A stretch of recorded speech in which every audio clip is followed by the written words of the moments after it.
Hello, you're listening to Storytelling Saga, the podcast that shares stories. I'm your host, Allie, and this week, get in loser, we're going shopping. I'm discussing Mean Girls. This movie was written by Tina Fey, and it's based on a book called Queen Bees and Wannabes, written by Rosalind Wiseman. I remember seeing this movie in theaters. I was a little young, I was still in middle school, but I really enjoyed it, and this movie is one of the most quotable movies ever, I feel, for our generation at least. So many memes, it really has like a whole new life on the internet, and it's just a great movie. Let's just jump into the plot. It's about a girl named Katie who lived in Africa her whole life, and then she's going to high school for the first time. So it captures that like fish out of water feel when you're starting a new phase in life, when you're a new kid, you don't know anyone. In the first couple scenes, Katie's just by herself. She eats lunch in the bathroom, which is so sad, like the poor girl. And that's hard, being the new kid. I have to say I haven't experienced that myself in terms of starting a new school or moving, any of that stuff. I've always started with everyone else. But even with that, like when you start high school, it's tough. Middle school is a tricky time because you're going through puberty and there's peer pressure. Kids can be such jerks. It's like so horrible. And then you get to high school, it's still, you're finding yourself. You want to fit in. All that stuff's really important to people. But trying to fit in, it's like you lose sight of yourself. And you get caught up in peer pressure, and we see with Katie how she turns into a cold, shiny, hard piece of plastic. So let's briefly break down the characters. Katie Harron, that's C-A-D-Y, not Caddy, that's Katie, the main character. And then we have the one and only Regina George, the main plastic, the villain of the movie. And then, of course, her army of skanks, as Janice so lovingly refers to them. We have Gretchen Wieners, whose father is the inventor of toaster strudel. By the way, is toaster strudel even like relevant anymore? I feel like it's not at all, but anyway. And then there's also Karen Smith, who's so dumb she can't even spell the word orange, poor girl. And then of course we have Janice Ian and Damien, who basically just adopt Katie as their own right away. They see like Katie's another misfit like them. And that's nice that she does make true, genuine friends, but unfortunately she gets caught up in being a plastic and being popular and the manipulation and being two-faced and all that stuff. But obviously what everyone loves about this movie is the quotes, how hilarious it really is. And pretty much every character has at least one memorable line that to this day you could throw out a line and it's just so funny. One of my favorites is from the principal, Mr. Duval, after Katie introduces herself and she says, "It's pronounced like Katie." And he's like, "Oh, I understand. I have a nephew named Anthony, and I know how mad he gets when I call him Anthony. Almost as mad as I get when I think about the fact that my sister named him Anthony." Like, he's so genuinely angry in that moment. So great. And then, of course, another great line in that same scene when a guy walks by and he's like, "Hey, nice wig, Janice. What's it made of?" And she just snaps back immediately, "Your mom's chest hair." Great comeback. So through Janice and Damien, Katie learns about the plastics. And Damien talks about them like they're teen royalty. And he tells Katie about each of them, and he says, "Gretchen, that's why her hair is so big, it's full of secrets." And the whole school, honestly, like, worships Regina George. And we see, like, all, like, these pop-up mentions of people saying all these things about Regina. One great one. "One time she punched me in the face. It was awesome." Like, oh my goodness. But basically, the plastics invite Katie to sit with them for the rest of the week. And Katie basically doesn't even say a word when she meets all of them. She just kind of gets corralled into it. And of course, that scene has some great lines. Like Regina saying, wow, so you're from Africa, but you're like really pretty. And Katie's just like, thanks. And then Regina says, oh, so you agree, you think you're really pretty. And then Karen, of course, so if you're from Africa, why are you white? This airheaded girl, they're so, oh my gosh, I'm like cringing. Anyway, moving the plot forward, Katie develops a crush on Aaron Samuels, who's a senior in her calc class that she's in. And then she tells that to, like, later on, Gretchen asks her if she has seen any boys that she thinks is cute, and she mentions Aaron, and then they're like, oh my god, no, that's Regina's ex-boyfriend. So that's like a big no-no. You can't date your friend's ex. And in the wise words of Gretchen Wieners, irregardless, ex-boyfriends are off limits to friends. That's just like the rules of feminism. So we learn about Regina's home life. She lives in this huge mansion. She's got a younger sister who's really wild, and just the mother doesn't even seem to care about her. She's just watching TV, dancing around. And then the mother herself, she acts so young. She's got a boob job. She thinks like it's cool to just like talk to the girls as if she's friends with them. So that's a big factor into why Regina is the way that she is. She clearly doesn't even respect her own mom. She's just like, stop talking. And then the mother's just so blind to all that. She just thinks she's fun, young, hip mom. She gives them some drinks, and then Katie asks her if there's alcohol in them, and then she responds with, oh God, honey, no, what kind of mother do you think I am? Why would you like a little bit? Because if you're going to drink, I'd rather you do it inside the house. And then in that scene, Katie learns that these girls who they seem so perfect, and they seem like they're that everyone loves them supposedly, that actually they have all these insecurities. They like stare at themselves in the mirror and they're like, oh my god, I've got man shoulders, or oh, my pores are huge, my nail beds suck. And Katie thinks to herself, I used to think they were just fat and skinny. Apparently there can be a lot of things that are wrong with your body. So again, this is all just so new to her. She doesn't understand. It just doesn't make sense to her. And then that is a pivotal scene because we learn about the infamous burn book. And in that book, it's just all mean things that they've written about everyone in their class. So Janice convinces Katie that she has to steal that burn book, and she explains, there are two kinds of evil people in this world. There are people who do evil stuff and people who see evil stuff being done and don't do anything about it. Which is certainly true, but of course Janice just has her own vendetta against Regina George, and understandably, because Regina is terrible, obviously. But Katie so far doesn't seem to think that Regina is that bad. But that changes later on when she goes to a Halloween party and she thinks that Regina is going to talk to Aaron for her, to be like, to talk her up, be like, oh, well, I'll talk to him for you. And so she does that, and Katie is happy about that until Regina kisses Aaron. And she's only doing this, obviously, because Katie likes him. She doesn't even like him herself, but that's just the kind of horrible person Regina George is. So then Katie's devastated, and she wants to really get revenge on Regina. And of course, Janice is all the more ready. And then so she explains, Regina George is an evil dictator. How do you overthrow a dictator? You cut off their resources. So she's got her list.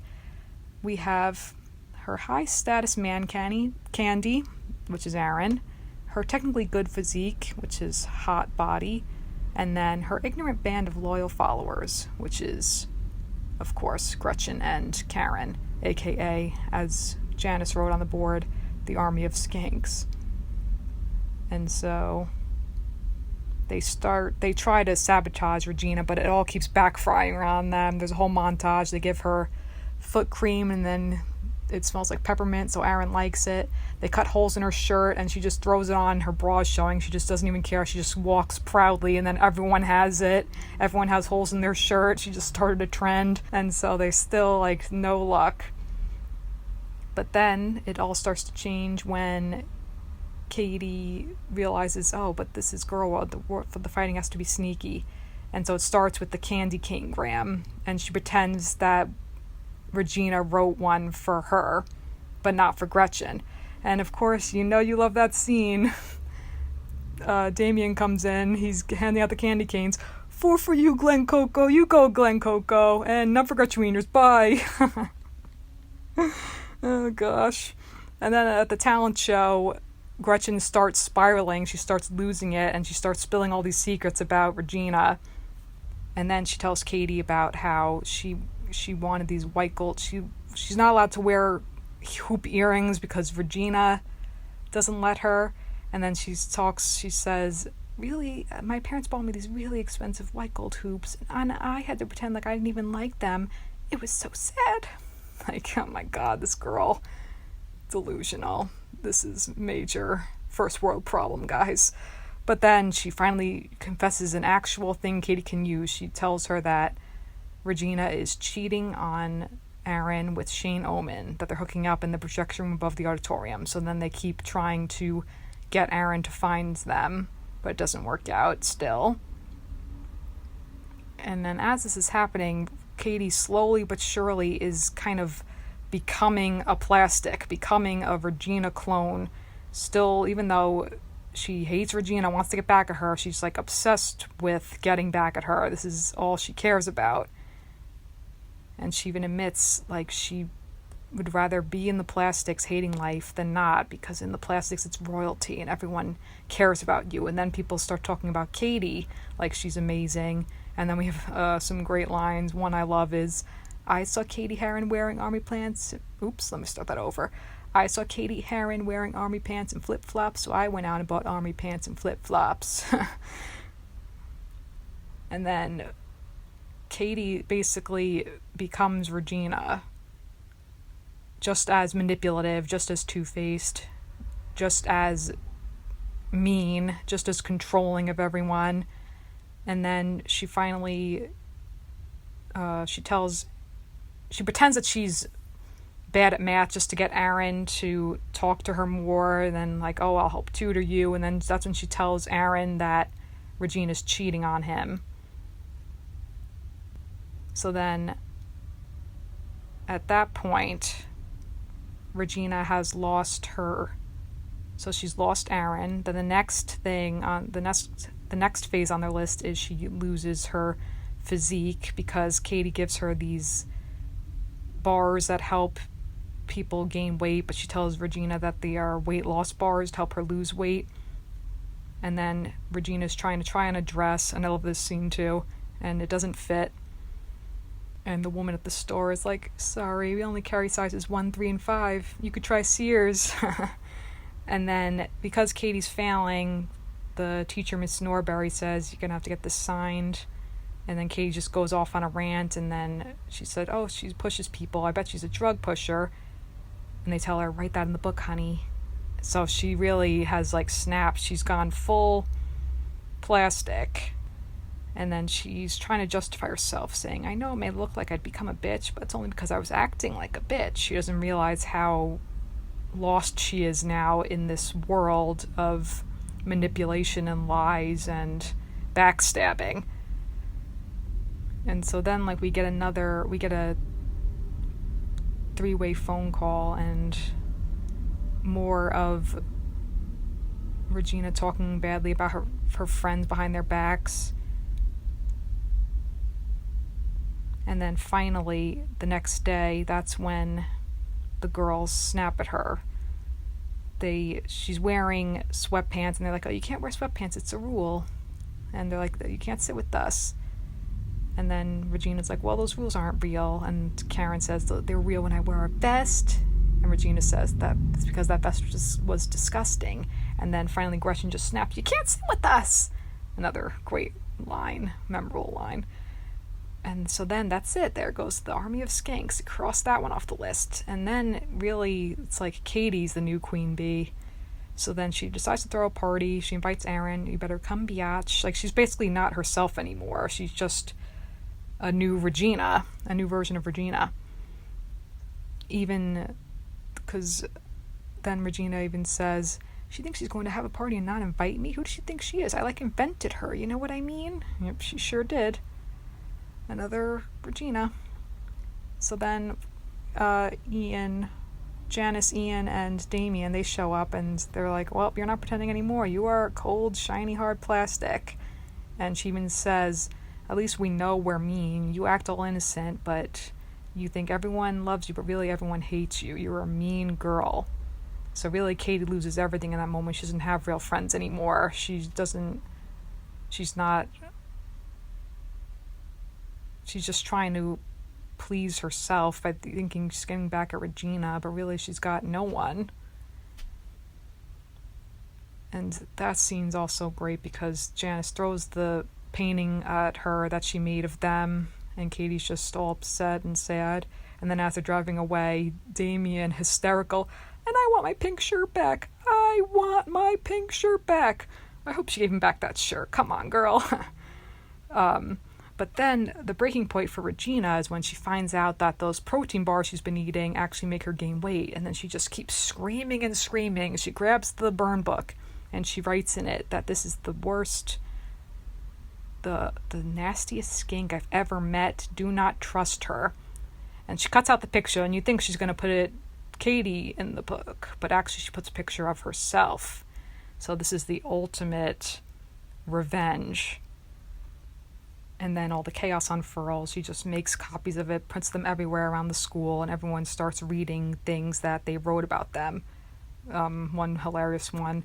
One girl says, made out with the hot dog. Oh my God, that was one time.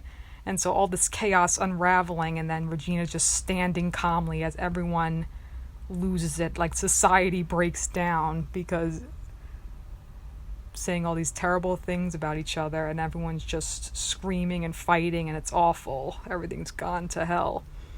And then that following scene when Mr. Duval just loses and he screams at them to get into the gymnasium, this is one of my favorite scenes. It's just so many great quotes.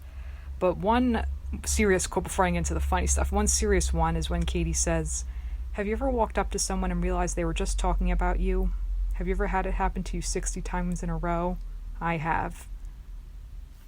Like, she realizes in that moment that she truly has no one. But at the same time, you could feel bad for her, but at the same time, it's like she did this to herself, and she needs to learn that she has to face the consequences of her actions. That trying to get back at someone and basically you lost your real friends and you lost sight of what's actually important and everything. But anyway, Mr. Duval, let's get into some of the hilarious quotes. Mr. Duval says, I ought to cancel your spring fling, but I'm not going to do that because we already paid the DJ. And so he decides they need an attitude makeover. And he says, what you young ladies need is an attitude makeover, and you're going to get it. I don't care how long it takes. I will keep you here all night. And then one of the teachers says, we can't keep them past 4. And then he just says, I will keep you here till 4, without breaking his stance. It's great. And then Miss Norbury steps in. And this is other important stuff. She says, raise your hand if you ever had a girl say something bad about you behind your back. And everyone raises their hand. And then she says, now this time I want you to raise your hand if you have ever said something about a friend behind her back. And again, everyone raises their hand. And so it's like everyone with their... No one is innocent here. Everyone has said something about someone and then acted fake to their face. So she finally makes them confront their problems. And even then, Katie, unfortunately, isn't honest. But then another great line is from Regina. She says, some of us shouldn't have to take this workshop because some of us are just victims in the situation. And then Miss Norbury says, that's probably true. How many of you have ever felt personally victimized by Regina George? And everyone raises their hand immediately. And then even some of the teachers sheepishly raise their hands. It's great. But then we get some people apologizing and confessing their wrongs. Got some other great lines. Laura, I don't hate you because you're fat. You're fat because I hate you. So everyone's finally getting things out in the open and not talking talking about each other behind their backs, but like being up front to clear the air and everything. And so then we get this really weepy girl just crying and pouring her heart out and saying, I wish we could all get along like we did in middle school. I wish I could bake a cake out of rainbows and smiles and we'd all eat it and be happy. She doesn't even go here. Do you even go to this school? No, I just have a lot of feelings. Okay, go home. I love that whole exchange. I mean, how can you not? And first of all, why is Damien there? No one questions that. Like, why is this kid here? It's just great. But, anyway, then, like, Regina storms out because Janice basically says, like, oh, yeah, I definitely am obsessed with you, Regina. I guess I have a big lesbian crush on you. And she's basically saying, like, a big F you to her. After Regina says, oh, it's her fantasy to dive into a pile of girls. So then Regina runs out, and then Katie runs after her, and then Regina says, no, shut up. You know what they say about you? You're a weirdo who's a less hot version of me, so you could take your apology and shove it up your hairy, and then she gets hit by a bus. And then there's that line, and that's how Regina George died. No, I'm totally kidding. Like, thank God. That would have gotten freaking dark. I mean, she's a mean girl, but she doesn't deserve to die. But still, Katie, like, knows she has to right her wrongs, and so she confesses to the burn book even though she wasn't the only one responsible for it, but she takes accountability for her actions. And then she goes to the Mathletes tournament, and this is an important line too. She's at the tournament, and she's up against one of the opposing team, and she talks about the girl, and she's like making fun of her, like, oh, she needs to pluck her eyebrows, she's got an ugly outfit on. And then she says to herself, and that's when I realized making fun of Carolyn Kraft wouldn't stop her from beating me in this contest. Calling somebody else fat won't make you any skinnier. Calling someone stupid doesn't make you any smarter. And ruining Regina George's life didn't make me any happier. All you can do is try to solve the problem in front of you. And that's an important lesson as well for young women and everyone in general, because kids can be so cruel to each other. It's so horrible. I feel like especially in middle school, but in high school as well, with like you get caught up in the cliques, you get caught up with how you look, you get caught up with like your image and everything, but it's not what's important. And unfortunately, hindsight is 20/20. You realize this more as you get older, but it's like a nice realization for Katie in the movie. And so then she goes to the spring fling and she's crowned the queen. And then she talks about how half the people in the room are mad at her and the other half thinks she pushed someone in front of a bus, which isn't good. And she apologizes to everyone who was hurt by the burn book. And she takes the plastic crown off her head and she says, why is everyone so obsessed with this? It's just plastic. It's really about sharing. She breaks it off and shares it with everyone, which is really nice too, that everyone should feel good about themselves. And so it ends on a positive note that the plastics break up, but they're okay now because they're all doing their own things. Karen's giving the weather announcements. Gretchen's got a new queen bee. Regina is taking out her aggression with sports. And now Katie says, school was like a shark tank, but now I could just float. Girl world was at peace. So, hilarious movie. So many funny, memorable lines. And still with some important messages for everyone. And with that, that's going to conclude this episode of Storytelling Saga. Be sure to follow the podcast on Facebook and on Instagram at Storytelling Saga, as well as on Twitter at Storytell Saga. You can also send me any questions, comments, or writing prompts by leaving a message in the contact section at storytellingsaga.com or by sending me an email at storytellingsaga@gmail.com. Next week, at Sea Oak, there's no sea and no oak, just 100 subsidized apartments and a rear view of FedEx. I'll be discussing a short story called Sea Oak, written by George Saunders. Until then, thank you for listening, and remember, write what you love.